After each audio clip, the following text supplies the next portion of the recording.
Okay, this is a third reading of Hurricane Bay, and I'll pick up where I left off on the second reading. It would be good if you went to read the first part, then the second part, and then you'll be up on what's happening here. I need to adjust this and get this done.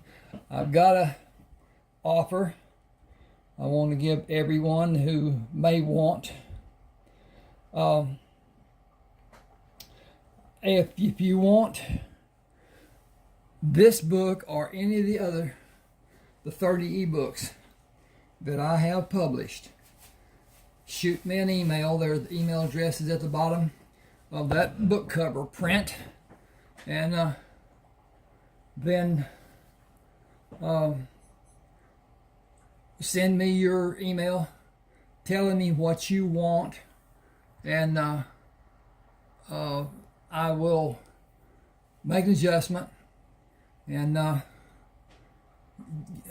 get you the book at $3.99 instead of $6.99, $3 off. And if for any reason you decide you don't want any more and you want your money returned, I will do that. I use Zelle, Z-E-L-L-E.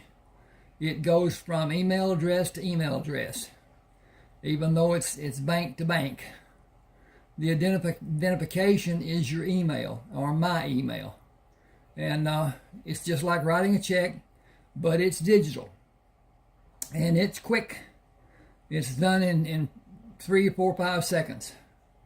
But at any rate, if you want that, send me an email and we'll discuss it.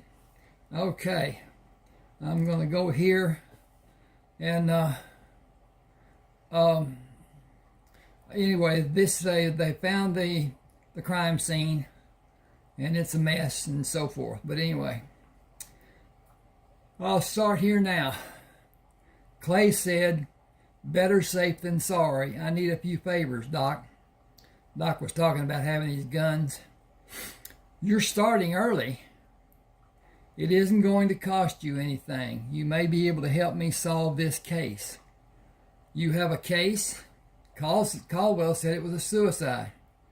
Caldwell doesn't have 2 brain cells to rub together. You'll see when you get Benny under the lights. There are several indications of foul play that Caldwell seems to have missed. You're on the city council. They are going to want to sweep this under the rug and keep the fair city's reputation unblemished. It is way too late for that. You have your camera, don't you? I need photos of this room as it is. Look around and see if you can locate the weapon involved in this case. I don't see it. Did the people who sent Benny shuffling off this mortal coil do this? Did they steal something? Today, almost everything has drugs involved. Were they looking for papers that would incriminate them? What happened? Clay said one word, Caldwell. He did all of this? Mike waved his hand around the room. He had a few men help him do it. They were in the kitchen having coffee when Clay came outside. Came out here. Got here, I'm sorry. I got a popping over here on the wall. A bird hit it or something. Brinson was out here alone with Benny. Got to flip the page here. At any rate, please subscribe to my channel. Hit the like button. Those 2 things really help YouTube see that my channel is popular and credible and valid and whatever.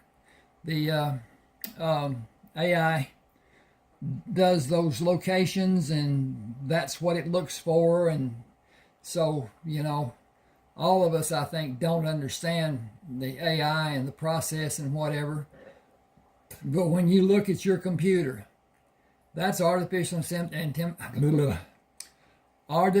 intelligence. When your computer can function faster than anybody else ever existed could. It's artificial intelligence. But at any rate, that's a glimmer. Okay, Doc straightened to look at Clay. Our finest destroyed Benny's house? Why on God's green earth did they do this? Mike threw his hands in the air and looked down. They were determined to find the reason Benny shot himself. That evidence would relieve their responsibility. They took a break for coffee, and they were coming back to do more damage. They trashed the crime scene. It will take a masterful job of digging to find anything pertinent to the crime now. Clay said, "You know what you do if you assume." Doc asked, "What's that?" "You make an ass out of you and me." He shook Doc's hand. Caldwell assumed this was a suicide. Then he assumed he could prove it was a suicide with evidence hidden in the house. He looked around the room. "I'll try to reconstruct the scene tomorrow, piece by measly piece, shifting through this pile of inconsequential debris. It would have been simple to look and determine the action that was done before this room was made a shambles. That beautiful opportunity is gone to some degree. I may be able to come up with a small inkling." Doc asked, "How do you need my help?" "I'm game." "Hold your report. Mark it as a pending investigation. That delay will last a few weeks. I don't have a plan yet, but it may come to light any time. Time is what I need to learn all I can about the cause and the effect. Brinson deserves that much." Doc said, "Just say the word and I'll do it. He is my oldest, dearest friend. I owe him more than I can ever repay, even more than anyone else does." This is chapter 3. Clay drove the car into the garage and gripped the steering wheel, stared out the windshield. What have I got myself into? I couldn't abandon Brinson, but I don't need to be police chief. Maybe I can rectify that problem tomorrow. Well, that is now and this is today, but tomorrow is already today. He rattled the doorknob to alert Butch and pushed him away when he opened the door. "Hi, buddy." He poured a glass of milk and took it upstairs. Standing in the shower, he bent his head and pushed it under the spray. Bracing his body with his hands on the wall, he stood and tried to let the worries of the day wash away with the soap he watched swirl when it entered the drain. He dried his hair and sat on the edge of the bed to drink the milk and heard footsteps in the hall. Pam standing in the door wearing a sheer nightgown surprised him. She leaned against the door facing. "You left in such a rush. Did you say a friend died?" "A friend's brother was shot and killed." "How are you bearing up?" "I am disturbed and concerned for Brinson." "Judge Pratt?" "Yes, do you know him?" She moved to sit beside him. "Was Benny shot?" "You are on the city council. That gives me freedom to tell you about what I witnessed. It was a total mess inside the house. The police trashed the living room. They made it practically impossible to gain any insight about what happened. Chief Caldwell declared it to be a suicide, and they searched for evidence to corroborate his presumption. Both same. The evidence disproved his assumption." Well, it was presumption, now it's assumption. Okay. Linguistics. "Brinson asked me to take over the investigation and made me chief of police. I couldn't refuse, with him in such a terrible state of emotions." She put her hand on the bed behind him and brace herself and kissed him on the cheek. Then whispered in his ear, "I'm sorry you're upset." He took the upper part of his arm in his hand and turned to kiss her. Pulling away, he asked, "Are we an item? Turn out the light and come to bed with me." The buzzer sounded, awakening Clay. He hit the button on top of the clock and turned to see the side of the bed where Pam had been when he fell asleep. He brushed his hand over the wrinkled sheet and imagined her being there. This will be a lonely place to be if Pam is not with me again tonight. Dressing, he wondered if he should wear a tie, then thought about setting a precedent. It will be expected every day if I wear one today. Pam stood at the stove when he came downstairs. When he came down. I need to put stairs there, but anyway, no tie. Good morning, everyone. I will be in town most of the day. I know how much you will all miss me, but there is no help for it. He gently pushed Butch. Good morning, buddy. How was your night? He went to stand behind Pam. I will only wear a tie for formal occasions, not when I'm working. He resisted the urge to kiss the back of her neck. Will you stay today and help everyone, including the mutt?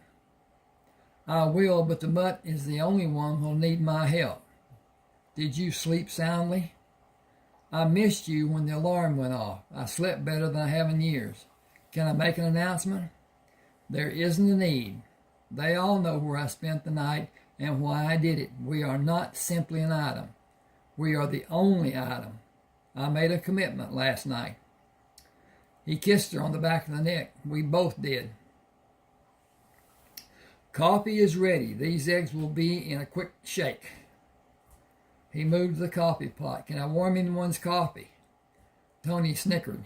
Mine could use some warming. Are you good at other warmings? A gentleman never tells. Honesty, remember? Billy said, we're all happy for both of you.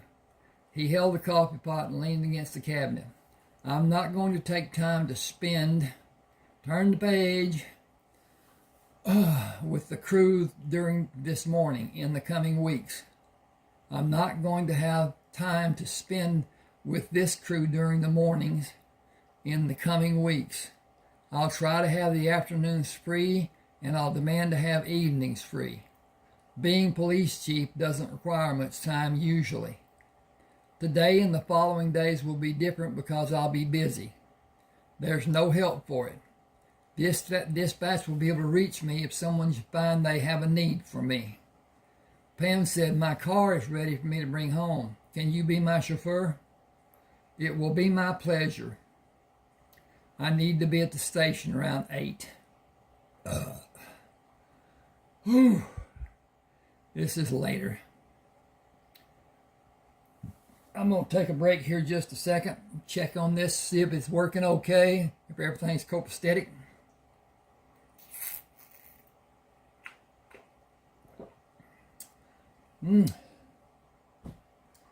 I do like tea. It's funny to me that tea now costs more for a gallon than a gallon of milk costs. That's life in the United States today, I guess. Clay stood at the kitchen door after he let Butch in. I'll hold Butch until you can get into the garage so he can't do anything. I'll come around and meet you in the garage. Pam said, bye, buddy. Clay gently ruffled his ears. Be good. Pam slid across the seat and snuggled against Clay. How did we do this morning? In the bedroom or in the kitchen? I know how we did in the bedroom. I couldn't see the girls' expressions while I was cooking. I made a commitment to you before the lights were turned out this morning. I intend to have the freedom to be affectionate with you when we're around them. I think I started loving you Saturday night, or was it Sunday morning? She said, I have never gone home with a man I just met before you. I made my commitment when I did that. I was far past being simply inebriated, but I was conscious. I made my choice and set my sights on you. I wanted to comfort you all the time you were gone. You have not made it known to me how you felt or what you wanted, but you did pay special attention to me. You passed on Tony's advance. That was not meant to signal anything. It was not right for me. I was surprised when you came to my bedroom this morning. I nearly jumped off the bed to run to you. We can be affectionate on the first or second floors. The third floor is all business. Agreed? He gripped the steering wheel. It will not be easy for either of us. We are both too demonstrative. Nothing on the third floor. I will reluctantly agree, but you have to make up for my sacrifices. Sounds like a winner to me. I'm beginning to really love you. She pushed against him. I'm beginning to really love you back. I'm beginning to love you back. He parked and helped her out of the car and walked with her into the Cadillac dealership. Raylan Tubbs hurried to meet them. Your car is ready. My card is in the glove box if you need to call me. Clay, I heard about Benny. How's Brinson handling it? Doc saw him last night. I'll see him later today. No one can expect him to be his normal self. He was not doing well last night until he was taken home. Raylan asked, You're the chief of police? I am not sure where you heard that, but you're right. I will investigate Benny's death. I heard it had already been investigated. Is that wrong? We've been friends since elementary school, and I have a deep respect for you. Whoever talked about Benny's death acted unprofessionally, inappropriately. Was it Caldwell? That was the source. I heard it from several people. Is he in trouble? Excuse me just a minute. I've got a little problem. I felt a sneeze coming on. I hope I delayed it. Hope.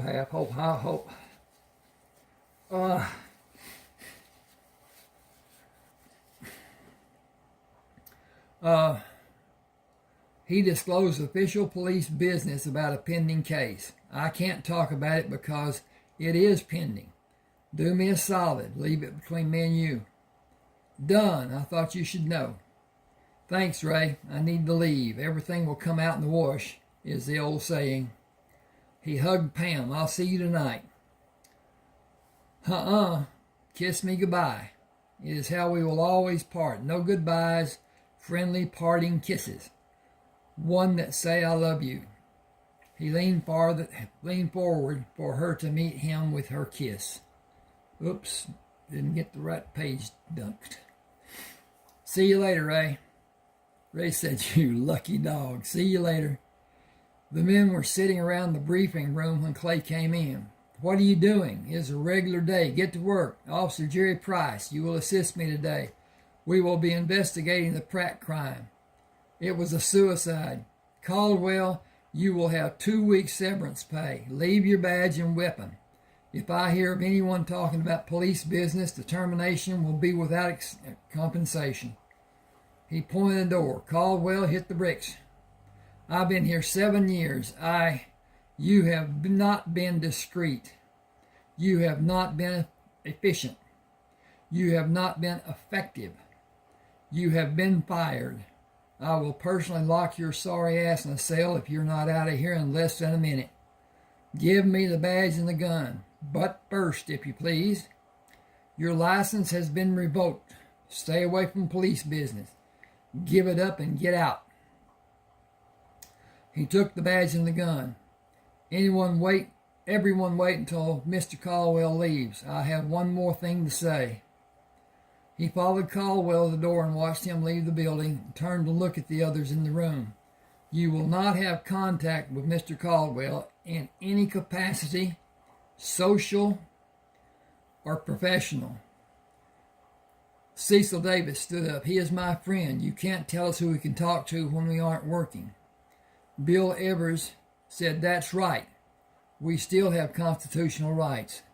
Clay said, I guess you believe you have the right to talk about police business when you aren't working. You don't.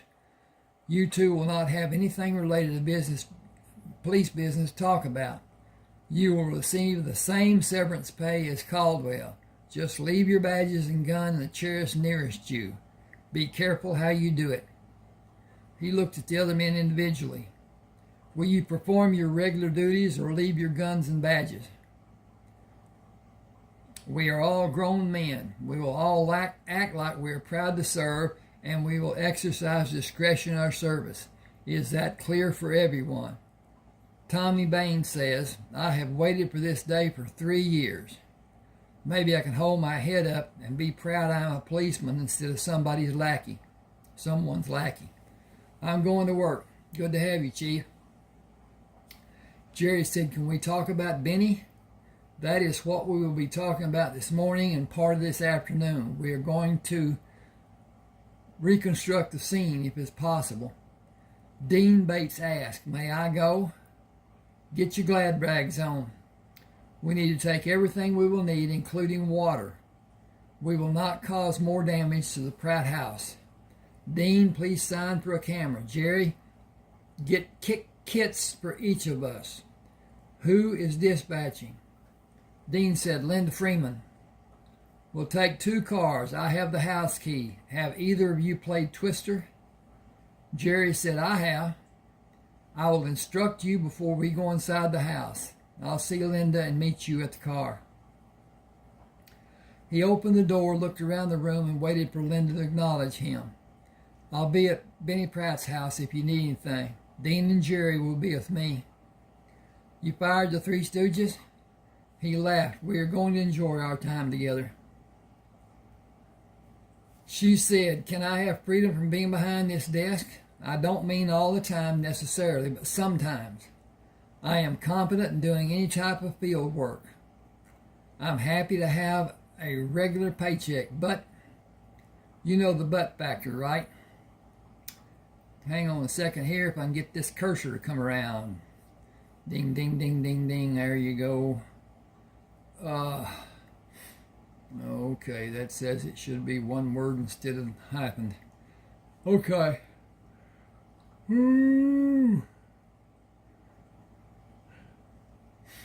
Boy, we will work on it. I'm sure it can be arranged. Not everyone can do the work you're doing. It takes a special talent and a big bundle of patience. I know my work is important. I sometimes feel my talents are not being nourished to flourish and grow. Field experience is growth promoting. I hope to have the ability to go to another city and be able to find employment based on my resume. I have a slew of reasons for expanding my job capabilities. That aside, let me tell you how happy I am to have you. This past 2 years has been one bungled job after another without administration. None. Without training. None. Without compassion. Stop me when you get the picture. I will need to have a palaver with everyone and determine what each of you need and possibly what you want. My first consideration is straightening the Pratt house and doing a proper investigation. I am super hopeful that the 3 Stooges left enough forensic evidence intact and in place. He looked at her in a measuring manner. I would do anything to be able to help. Can you recommend people I can interview to work the board? You can relay to them what a dispatcher does. Will you consider my family members?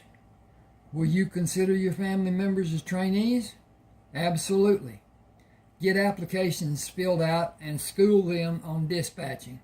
Try to determine, change page, their capabilities. If you don't want them, neither do I. Enough said? Linda smiled. Enough said. Clay walked down the hall to his office and turned the stack of professional folders around to search for Linda's. It was thicker than the others. Impressive. She deserves more than she has been allowed. It is time for that to change. It is time for that to change. Whew. What? Check on this again. Okay. Sitting on the passenger side of the squad car Jerry drove, Clay asked, what do you know about Linda Freeman? She has more experience than any of us. She was more qualified than Caldwell. That was pure nepotism. Clay laughed. The department has to be able to progress. The people need incentives. I intend to make it better in performance and living standards. Oh, will everyone we have now need to row that boat with me? You dispensed with the rats, or were they dispersed? Either way, we made a good start. Jerry said every day will have a good start for all of us now. Clay pulled the tape barrier away from the door to Benny's house. I want you to understand that we are working as a team. Anything said by either of us is directed at the other, too. Start at the door. Determine if the article or piece is part of the crime scene or if it was placed after the event happened. As carefully as possible, bring it straight up. If it is not rigid, have one of us help. Oh, if it's not rigid, have one of us help. I was thinking if it's rigid, he'd two of him. But no, what he's saying was if it's foldable. But anyway, have one's help. We are using the old adage of employing a fine-tooth comb. Nothing you will observe is to be discounted without corroboration. Jerry, you have the point. Move to your left as you work your way into the room. Dean, follow Jerry and move straight into the room. I'll work to the right until I reach the outline of Benny's body. Got to make a change here. And, okay. He held his hand chest high. Under no circumstance pivot on either foot. Back up if you need to and never pivot. You may destroy evidence. Glove up and start, slowly and carefully. Jerry eased down to his hands and knees. What do I do with this? Is it part of the crime scene? It is an unopened light bill. Find a clean place against the wall to make a stack or a pile. It will be classified as after-the-fact items. When you have a clean area, I'll give you the light to search for bloodstains. Stay on your knees as you advance into the room. Remove your shoes before you go inside, but stay on your knees. Do not pivot. Jerry worked for a few minutes. Is this a big enough area to use the light? Clay opened the bag and held the light over Dean's shoulder. Give it to Jerry. Watch to see if he sweeps the complete area and if he moves the light slow enough for you to both be satisfied. Jerry will use the light and you can take photos if you want to do it.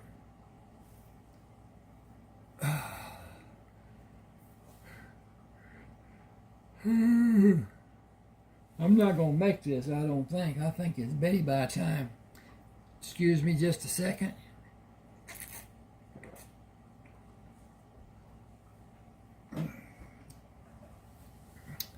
Okay. Jerry, use the light and you can take photos if you want to do it. I'm good with a camera. I have steady hands. Take more than one shot. 3 or 4 will be sufficient. The smallest detail may be the clue we need, and a missed or poorly done photo might mean a botched case. Police usually get only one chance. With what has been done to this room, our chance may have flown out the window. Benny Pratt is a prominent citizen of Palm Grove. He is a judge and one of my dearest friends. He deserves to know what happened here and be able to understand why it happened. We may be chasing our tails, but we might get lucky. Is it better to be lucky or good? Jerry said good gets most of the job done and lucky plays a small part, maybe 3 or 4%. Dean said then lucky and good is the only result we can hope for. Clay smiled. Jerry swept the air and shouted, "Got something?" Clay said, "Hold the light on it." Dean, let me see it. Placing his hands on Dean's back and shoulder, Clay looked at the spot on the carpet. That is a partial shoe print. Place something light over it. Dean needs more room to be free to photograph it. That, my friends, is a home run for us. It is a crack in someone's armor. It is the first of what may be many clues that will tie together and speak volumes to us. Excuse me just a second, because I got to change that right now or I won't get it done. Oh.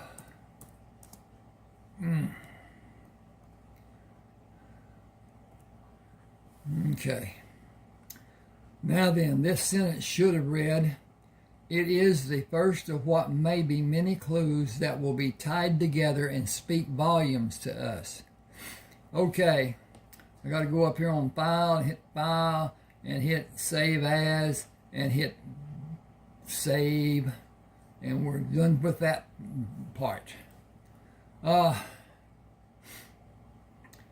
Jerry asked, "Do you want me to clean the floor to my left?" For the present, continue following the direction the person walked from, slowly and carefully. It will be only one shoe that will be shown unless the perpetrator stepped in blood with both feet. You will find more prints where this shoe prints blood originated. Okay. Anyway, it doesn't click together. Jerry said, "Here's another one. Clean an area to the left so Dean can get shots of both of them before you go on. I have enough room to start on the right of the location of the shoe prints. Develop a pattern for the search you do today and in the future. Develop your skills. Go slow. Always go slow." Clay meticulously moved debris to place near the wall until he moved the book by picking it up using both hands on the open pages. Damn, that stupid Caldwell. "Dean, bring the light and the camera." He turned the book over to reveal blood stains on the pages and placed it on a clean spot on the floor. "Get shots of this book. Hand me the light." He waited until Dean finished making the camera ready before he turned the light on and held it high above the book. Okay, page turn. Dean took 3 photographs and Clay swept the area where he found the book. "Dean, get photos of these over my shoulder. Put your knee on my shoulder blade with your leg down my back to brace yourself. You can get them from another angle later." Clay stood and swept the wall with the light, then stopped in the center of the Venetian blind. "Be careful and snap these from where you are. It isn't a smudge, more like a blood drop of blood." Jerry said, "I need the light. I think I found another one." Dean waited for Clay and then said, "I need the light to give Jerry to take photos of his discovery." "Yes, I was playing this out in my mind. Someone stood here, parted the blinds, and looked out the window. Take the light to Jerry and get the photos. I'll work here to clean away more of the mess, then get these records, get these recorded in living color. Be certain there are no prints close to those Jerry is finding from a second person." Clay took envelopes and single sheets of paper with notes Benny had scribbled and 2 books off the floor and put them near the other articles, away from the shoe prints he located. Ornaments and figurines he judged to be from Benny's desk he left undisturbed. "When you can, photograph this open area and bring the light so I can use it." Dean gave Clay the light and took photos of the open area, then followed the light as Clay moved it over the area, taking photographs of shoe prints that were numerous in the newly opened area. It will be difficult to determine how many people may have been involved with this many shoe prints without extensive examinations of each one. This investigation is going to require many days of sifting through what we have already found. We have just barely started. So much more could have been gathered if Caldwell had been able and willing to do what he was paid to do. We need to learn from this being handled like it was. Okay, excuse me just a second. We need to learn a lesson. Come on. Sometimes I'd like to throw this thing. It doesn't, I don't know where we are. I don't know where it is. Okay. I'm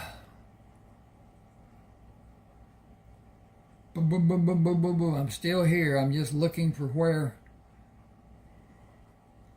Oh, there it is. We need to learn a lesson.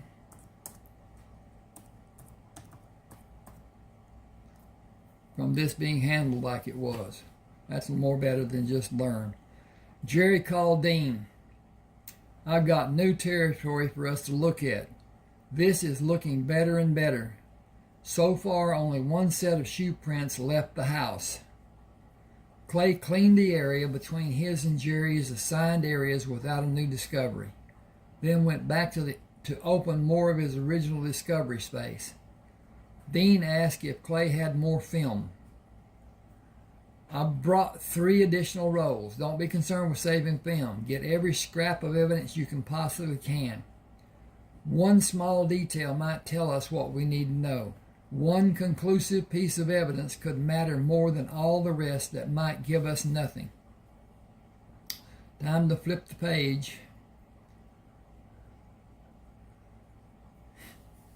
It has been known to happen. The most complex cases have been solved with one piece of damning evidence.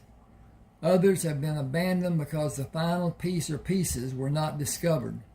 Nobody knows if what was needed was not at the scene or if the investigators blundered and the case was never adjudicated. Clay moved to the other side of the body outline and failed to find anything more. Jerry and Dean continued their examination until they reached the body outline and worked away from it to the desk where Clay was working.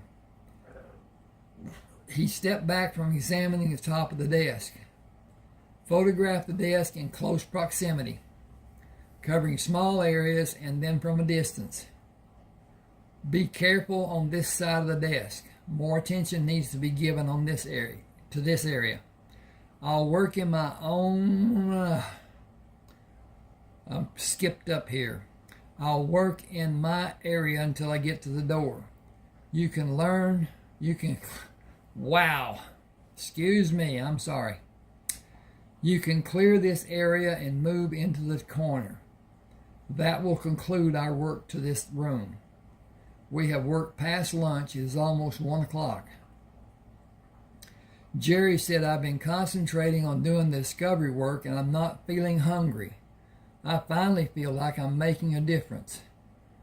Dean held the camera and looked at Clay. We've needed your help for years. You turned the department around and given us the freedom to do our work and feel pride that we were policemen. That's a great feeling. Clay said success only comes with proper work ethics. Planning and direction are key elements in any endeavor. Success is empowering. Someone has to lead. It is not always required that the leader be the highest paid person. Always feel free to give your opinion about... Okay. Had to check on time. Gotta flip the page again. About your knowledge, or if it is just a small warning voice in your thinking. Little things do mean a lot. Sometimes. We are a team. All of us in the department are on our team. Clay opened the area to the left side of the desk and found blood splatter and 2 large pools of blood with an abundance of shoe prints in that area and shoe prints leading to the body outline. He found shoe prints leading to the opening of the hallway and down the hallway until they abruptly ended. I'm going to put, I got to put a word here.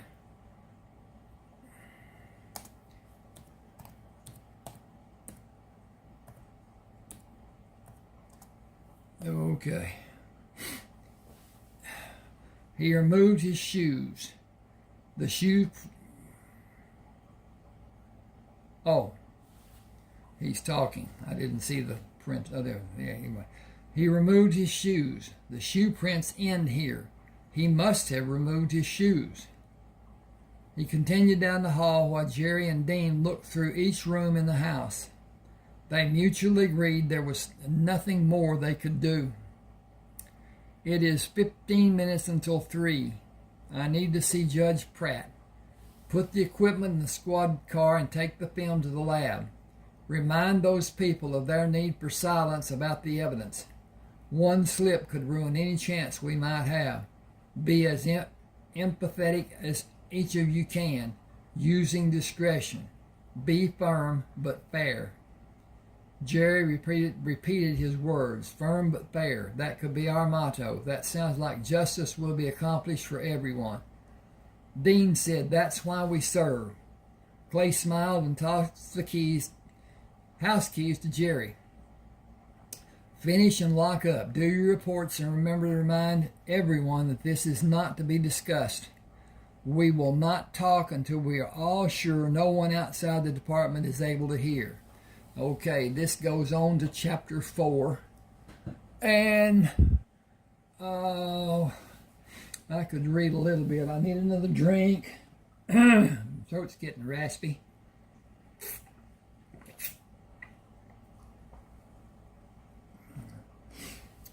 Clay drove to Judge Pratt's house and sat in the car after he parked. Meeting Brinson would not be easy. Investigating Brinson's brother's likely murder placed Clay in the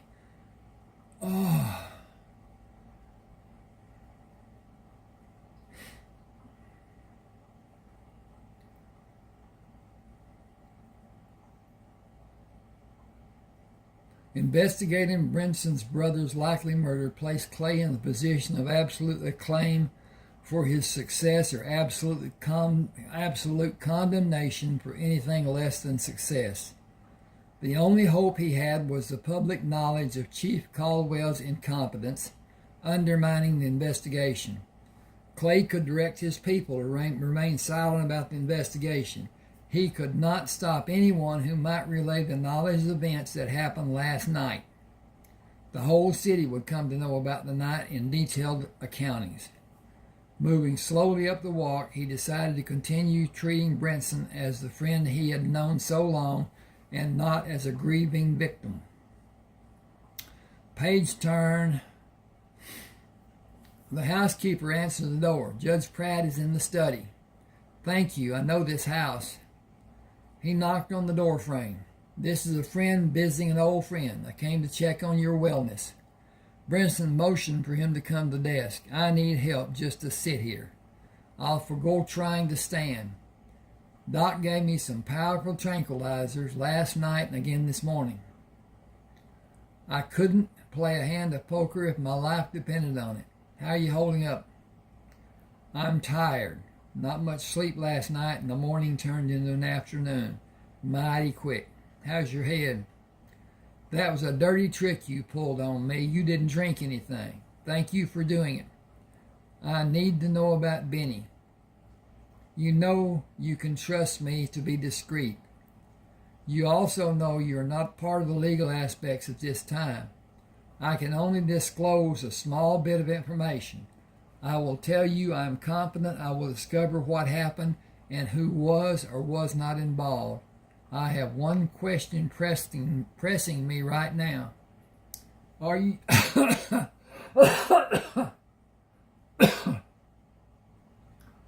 Wow. I got a little sideways there.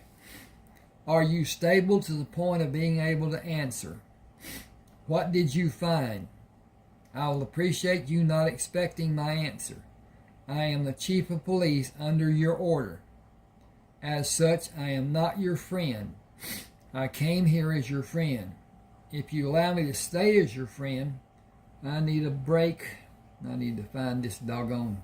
I used it, so now I don't know where it is. There it is. And talk off record. I will stay. Agree? Yes, I'm sorry. I need answers to be satisfied.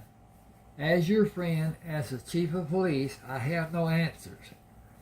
I do have questions. He stopped to let Brinson Brinson understand the situation. Brinson said, I have my belief in your abilities. I have knowledge of you as a person of integrity. I have faith in you as a friend. I've watched that Punch and Judy show for 2 long years. I had nothing to do with him being made chief. It was a brother-in-law shenanigan by the mayor while I was out of town. I knew I could remove him if I wanted to and withstand the anger. Okay, I need to do some changes here. Give me a sec. Withstand the anger of the mayor and some of the city council members. I held off until they tore through Benny's home. You've been there this morning. What did you find? You know full well I would be outside the law if I revealed anything about the case until it has been investigated and handed over to the proper authority. So you do have a case you're investigating. Quit. I need something from you after you answer my question. Will you? I will. Did you leave Benny's house after you called the station? Yes, I could not bear to stay there. I went out to my car and drove it up to the corner. I knew the police would need the parking spaces, and I left where I was originally parked to give them room. I need to see your shoes. Maria washed them. I'll need to take them with me. Brinson said, I'll have her get them later. What else do you want? Do you have complete authority over the judiciary? I do.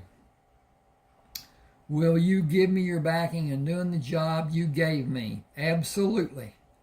I took the position for you and for Benny and for the city. Am I safe? If the worst happens to you, who will back me? You will have the position until you resign or reach the age of mandatory retirement, or the worst happens to you. Clay asked, would they need to kill me to get me out? Is that dirt? Well, it's something. Oh, I got fish calling me and they hungry. I'm going to do a fish video after a while. Got some stuff going on. Oh, I need to check on something. What are we here? Okay, we're okay. I can't find the doggone cursor. Okay. Would they need to keep me to get me out? That is also true.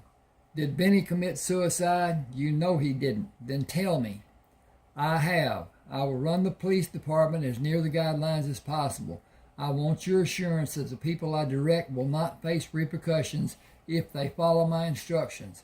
I can't. They fall into the city employee statutes.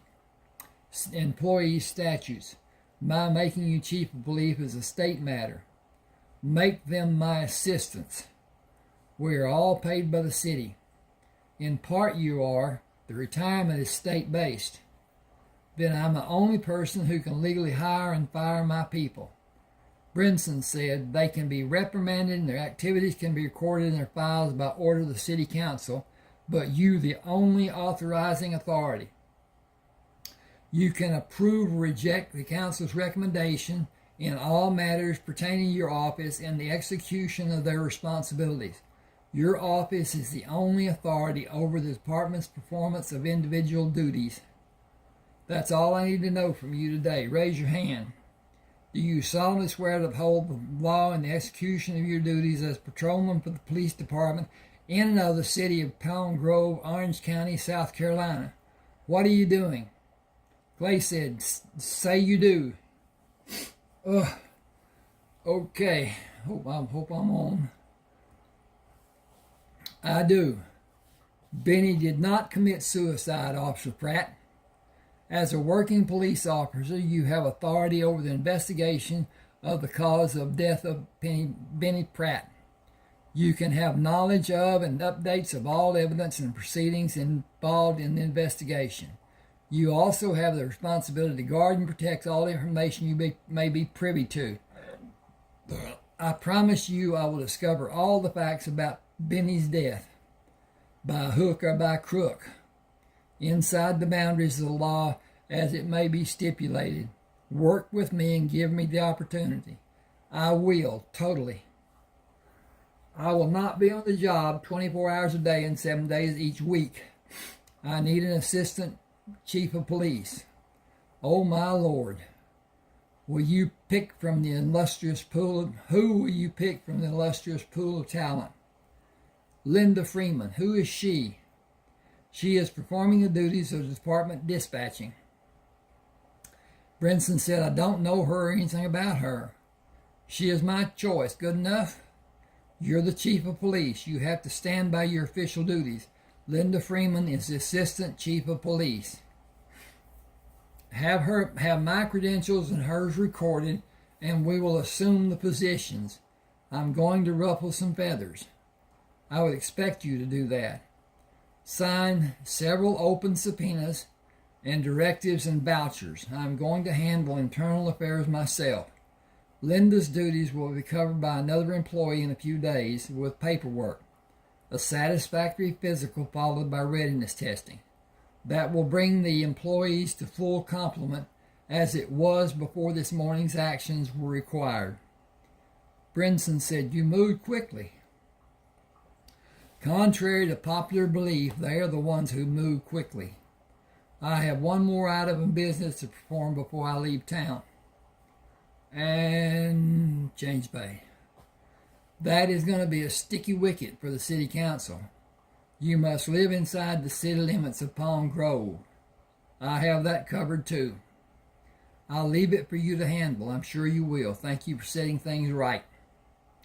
I will do as you ask until the case is closed. I will believe it will be inside 6 months. You know how much working as chief of police takes away from my drafting work. I have it through the grapevine that you have a bevy of lovelies at your home. All of them are employees except one headstrong woman. She is a city council member. Are you shitting me? Pam Durbin? All day and all night. She is in love with Butch. Brinson smiled. You go, old son. Right now I have business to take care of at the station. Clay parked at the visitor space in front of the police station. Something needs to be done about parking here. There is a lot that needs attention and implementing actions here. Opening the door to the dispatch office, he smiled at Linda. Good afternoon, Assistant Chief of Police. What? That's not funny. I don't joke about police business, remember?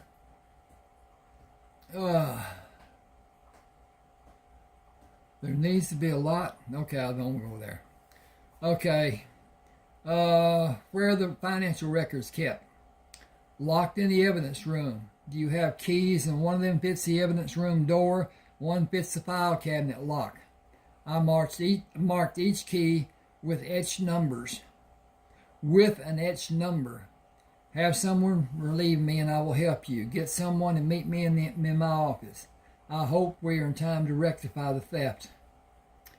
Okay. Opening the books, Linda instructed Clay on withdrawals and expenditures. I thought it would be this way. Put these back and come to the bank with me. Linda parked the car and led Clay to the office of the president of the bank. Gerald Holmes came around his desk and shook hands with Clay and Linda. Please sit. How may I help?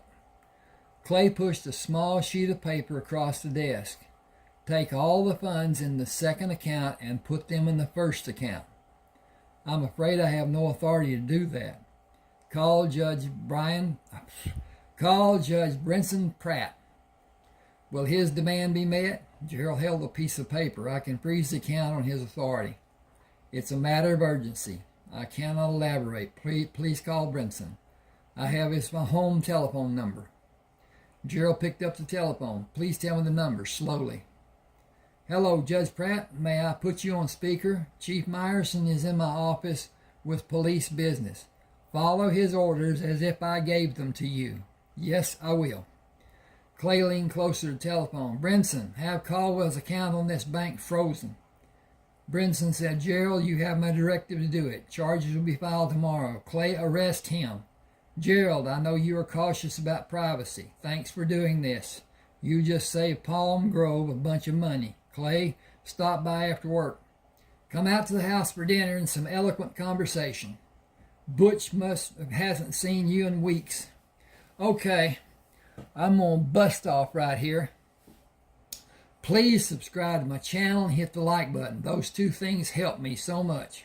Again, I'll remind you about getting books, starting with any one book that you want of the 30 books in my, you can see them on Smashwords, you can see them on my YouTube channel, you can see them on my website, and see about the validity of them and whatever. At any rate, thank you for the time that you spent. Hope you enjoy it. I enjoyed doing it.